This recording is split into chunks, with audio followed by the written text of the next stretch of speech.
आज सूरज मगरिब से कैसे निकल आया है। अब दोनों बहन भाई साथ में टीवी देख रहे हो। कहाँ कोई देख रहा हूँ, मैं तो बहुत ज़्यादा बोर हो रहा हूँ। जब देखो इमली स्टार प्लस के ड्रामे देखती रहती है। हाँ तो खुद क्या देखते हो, हर वक्त ड्रैगन्स और डायनासोर की मूवीज देखते रहते हो। अरे बेटा, तुम दोनों फिर शुरू हो गए।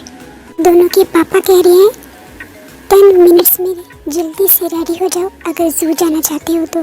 क्या जू? यस, हम जू जाएंगे। मैंने ही कल पापा को जू के लिए बोला था। कार्टून्स वाली हरकतें नहीं भी करोगे तो मुझे तुम्हारे कार्टून होने पे कोई शक नहीं। चलो अब जल्दी से रेडी हो जाते हैं। आहिल, इमली बेटा जल्दी आओ।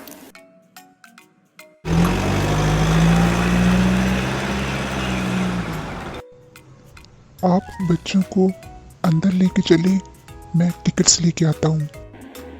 इमली, वो देखो कितने प्यारे एनिमल्स हैं। हाँ वाकई में ये शेर कितना खौफनाक है।